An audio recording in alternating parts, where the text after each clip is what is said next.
நண்பர்களே, இப்போ என்ன ஆச்சுன்னு பார்த்துக்கிட்டிங்கன்னா, இங்கே நடுவில் வந்து ஒருத்தன் உட்காந்துட்டு இருக்கான். சரிடா மாட்டுப்பலா, நல்லா சரி. இதான் உன் கடைசி சிரிப்பு. இன்னைக்கு சாயங்காலத்துக்குள்ள உன் கடை சின்ன பணமாகிறது. So hello guys, welcome to cricket account Tamil. Myself Shri captain Sridhar with me G G and Hariharan. So நாங்கள் இன்றைக்கி என்ன பண்ண போகிறோம் அப்படின்னா, செமிஃபைனல் ரிவ்யூ தான் பார்க்க போகிறோம். So let's get into the video. So ICC ஈவெண்ட்டும் இந்தியா ரிவெஞ்ச் அப்படின்னு சொல்லி ஒரு படம் ஒன்று வந்துச்சு.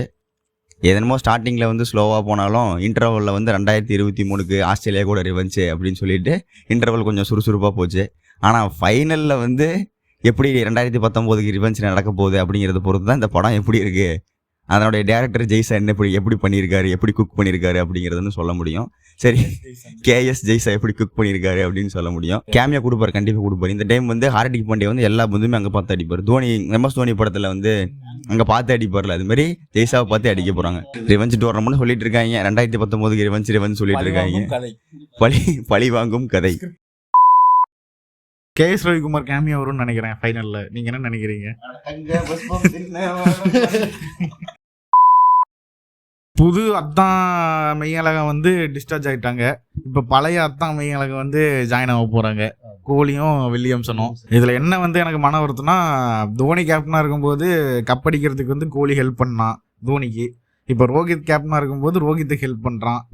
ஆனால் வந்துட்டு அவன் கேப்டனாக இருக்கும்போது அவனுக்கு ஹெல்ப் பண்ண யாருமே இல்லை. கோலி கேப்டனாக இருந்து எப்போ தெரியுமா கப்புவாங்க? நேற்று ஒரு ரீல்ஸ் அனுப்பிச்சு விட்டேன்ல, ஓப்பனர் கோலி, ஒன் டவுன் கோலி, மிடில் ஆர்டர் கோலி, பவுலர் கோலி, அந்த மாதிரி இருந்தால் மட்டும்தான் கோலி வந்து. சவுத் ஆஃப்ரிக்கா நியூசிலாண்டு ரொம்ப எதிர்பார்த்த சவுத் ஆஃப்ரிக்கா டீம் வந்து ஃபைனல் வந்து பம்பரை கட்ட மண்டைன்னு வச்சு கப் அடிச்சுக்கலான்னு பிளானில் இருந்தானுங்க.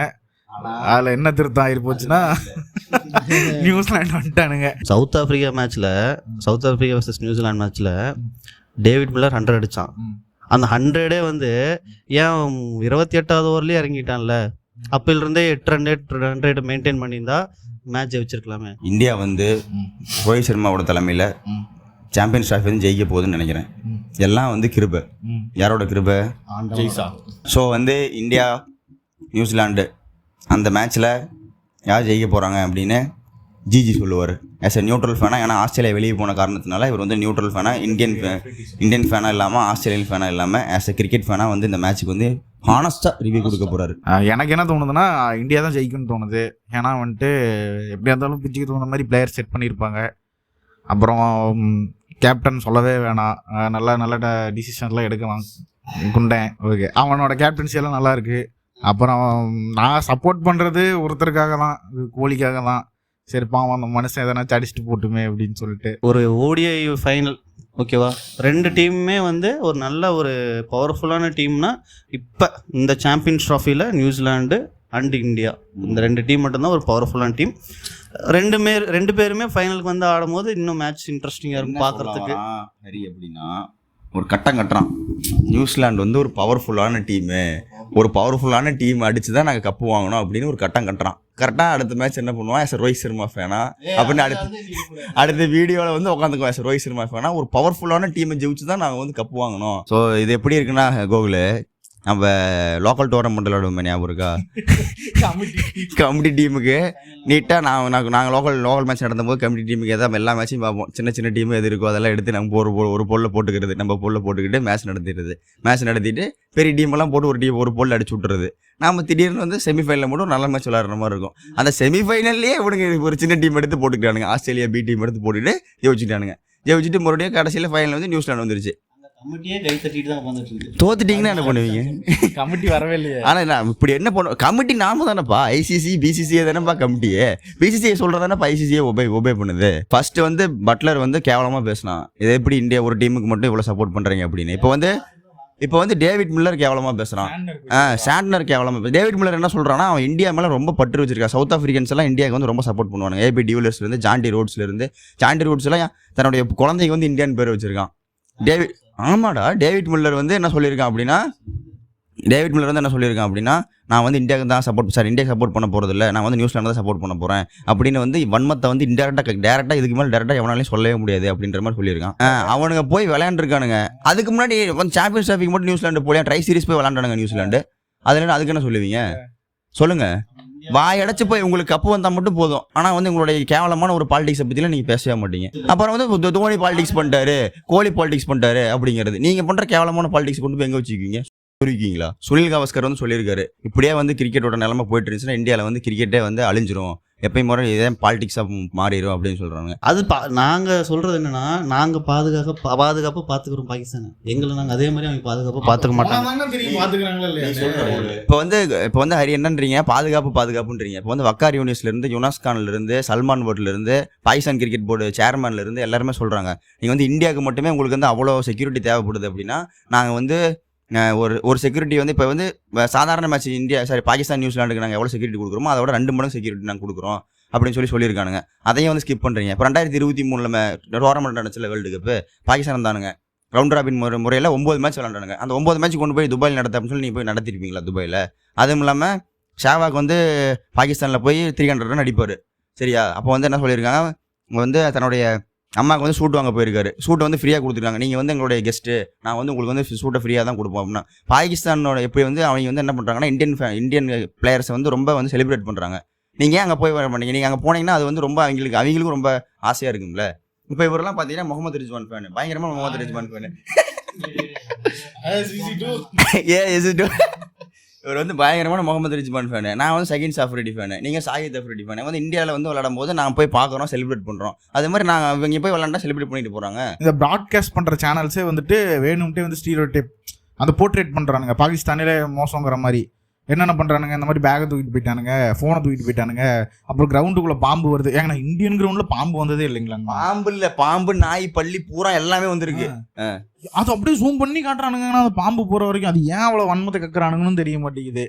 இவ மொத்தமாக சேர்ந்து இந்தியாவுக்கு வந்து இந்தியன் ஃபேன்ஸுக்கு மண்டையில் வந்து திணிக்கிறானுங்க, பாகிஸ்தானாலே மோசம், அங்கே போய் மேட்ச் நடத்தவே கூடாது. இப்படி மண்டை கூட சொல்லி கொடுத்தா அவனுக்கு எப்போ விளையாடுவானுங்க பாவம். இவர் பார்த்தீங்களா அப்படி? ஆமாண்டா, அவனுக்கு எப்போ மண்டை கூட சொல்லி. நீங்கள் மட்டும் உங்களுக்கு வந்து பாகிஸ்தான் கூட அகமதாபாத்தில் வேணும், வந்து இந்தியா இவனுக்கு ஸ்ரீலங்கா கூட குஜராத்தில் வேணும், இதில் சேப்பாக்கில் வேணும் அப்படின்னு நீங்கள் 9 மேட்ச் நீங்கள் உட்காந்து பிக்சர்ஸ் போட்டு கடைசியில் என்ன பண்ணி தோத்து போயிட்டீங்க. நீங்கள் 2 பேர் எப்படா முகமது கோகுலாவும் கபில் அலியாவும் மாறினீங்க? இது வந்து ஆக்சுவலாக ஒரு கான்ட்ரவர்சியான ஒரு டாபிக் தான். அதுவும் இல்லாமல் இது வந்து ஒரு நேஷ்னல் இஷ்யூ.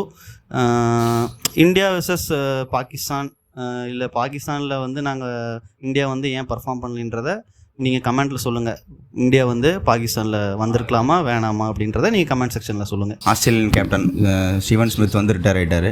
ஸோ நல்ல பேட்ஸ்மேன் தான், ஏன் திடீர்னு ரிட்டையர் ஆனாருன்னு தெரில, என்ன யோசிச்சாருன்னு தெரில. இவங்களோட மாரடிக்கிறதுக்கு நான் கம்மன் ரிட்டையர் ஆகிட்டே போயிடுறேன் அப்படின்ற மாதிரி ரிட்டையர் ஆகிட்டு போயிட்டாருன்னு நினைக்கிறேன். கமெண்ட் செக்ஷன்லாம் போய் கதறானுங்களே. சரி கோகுல், இஃப் இன்கேஸ் வந்து விராட் கோலி வந்து நீங்கள் விளையாடுறன்னு வச்சுக்க, அதை வந்து அவரோட கேட்ச் வந்து கிளென் பிலிப்ஸ் வந்து பிடிச்சிட்டாரு, இல்லை கிளென் பிலிப்ஸ் வந்து விக்கெட் எடுத்துட்டாருன்னு வச்சுங்க, கோலி விக்கெட்டை, என்ன நடக்குன்னு நினைக்கிறீங்க? என்னங்கண்ணா, ஃபில் ஹியூக்ஸ் போய் கமெண்ட் செக்ஷனில் போயிட்டு கோலி ஸ்டிக்கர் போட்டுட்டு இருப்பானுங்க. Phil Hughes Australian cricket player இறந்துட்டாருல, அவர் சொர்க்கத்துலேருந்து பார்த்துட்டு இருப்பாரு, அவர் கமெண்ட் செக்ஷனில் போய் கதறிட்டு இருக்கானுங்களா? இன்னொரு சோகமான விஷயம் என்னன்னா, உண்மையாலுமே சொல்கிறேன், பெரிய ஒரு லெஜெண்ட் வந்து ரிட்டையர் இருக்காரு. டெம்பா பவுமா ரிட்டையர் ஆயிட்டானா? கன்ஃபார்மா? சிவாஜி செத்துட்டாரா? இல்ல, நான் சொன்னேன் அது உண்மையா போயான்னு சொன்னேன்ல நானு. டெம்பா பவுமா வந்து ரிட்டையர் ஆயிட்டாரு. Okay, cricket duck out prediction time. GG சொல்லுங்க, இன்னைக்கு வந்து யார் பெஸ்ட் பேட்ஸ்மேன், யார் பெஸ்ட் பவுலரா இருப்பாருன்னு? ஜட்டு, இந்தியாவுக்காக ஜட்டு இருப்பான்னு நான் நினைக்கிறேன். ஏன்னா வந்துட்டு நியூசிலாண்டுனாலே ஜட்டு தான், ஜட்டுனாலே நியூசிலாந்து தான். ஆல்ரவுண்டிங் பர்ஃபார்மன்ஸ் வந்து ஜட்டுக்கிட்ட இருந்து வரும்னு நான் நினைக்கிறேன். தென் வந்துட்டு நியூசிலாண்டு பக்கம் வந்தால் ரச்சின் தான், ரச்சின் கிட்டேயும் ஒரு ஆல்ரவுண்ட் பர்ஃபார்ம் வரும்னு நான் நினைக்கிறேன். என்னோட பெஸ்ட் பேட்ஸ்மேனாக இந்த மேட்ச்சில் யார் வருவாங்கன்னா ஸ்ரேஷ் ஐயர், ரோஹித் சர்மா. நினச்சேன், என்னடா ரோஹித் சர்மா வரலையே நினச்சேன், வந்துருச்சு. ஆல்ரவுண்டர் பர்ஃபார்மன்ஸ் ஹார்திக் பாண்டியாட்டன் எதிர்பார்க்கலாம். பெஸ்ட் பவுலர் வந்து வருண் சக்கரவர்த்தி மேட்ச். எனக்கு வந்து இன்னைக்கு ஸ்ரேயஸ் ஐயர் தான் பெஸ்ட் பேட்ஸ்மேனாக இருப்பார்னு நினைக்கிறேன். பவுலிங்கில் வந்து அக்ஷர் பட்டேல் அண்டு வருண் சக்கரவர்த்தி கீ இம்பாக்ட் பிளேயர்ஸாக இருப்பாங்கன்னு நினைக்கிறேன். நான் ஏதோ ஒரு ஷாக்கிங் ஃபேக்ட்ஸ் பார்த்தேன். நியூசிலாந்து இது வரைக்கும் 2 ஃபைனல் வந்திருக்காங்களாம், இந்தியாவுக்கு ஆப்போசிட்டா 2 ஃபைனல் ஜஸ்ட் பார்த்துக்கிடுங்க, ரொம்ப எக்ஸ்பெக்டேஷன் வைக்காதீங்க. என்னடே நீ எதுக்கும் ரெடியா இருடே. அதுவும் அதே மாதிரி சண்டேல நடக்கிற ஃபைனல் இந்தியா ஆடுற மேட்ச் எல்லாமே இந்தியா தோத்துருக்கான். அந்த ஸ்டேட்ஸ் தெரியுமா? என்னடா இது திடீர் திடீர்னு சொல்றீங்க? நேத்து தான் போட்டிருந்தானுங்க சண்டேல. எந்த சண்டேல இந்தியா ஃபைனல் ஆடுற மேட்ச் இந்தியா தோத்துருக்கான். அதான் மன்மதன் சொல்ற மாதிரி, அண்ணா நான் போறேன் என்னை விட்டுரு நான் போறேன். டே மொட்டை டே வலிக்குண்டா மொட்டை டே. ஓகே கைஸ், இந்த வீடியோ பிடிச்சிருந்தா லைக் பண்ணுங்க, கமெண்ட் பண்ணுங்க, ஷேர் பண்ணுங்க. அப்படியே நம்ம சேனலை சப்ஸ்கிரைப் பண்ணுங்க. உங்களை அடுத்த வீடியோல வந்து பார்க்குறோம். அப்புறம் என்னங்கண்ணா அறிவிச்சிடலாமா? We support ஜெய்சா. ஈசாலா கப்பு நம்மதே.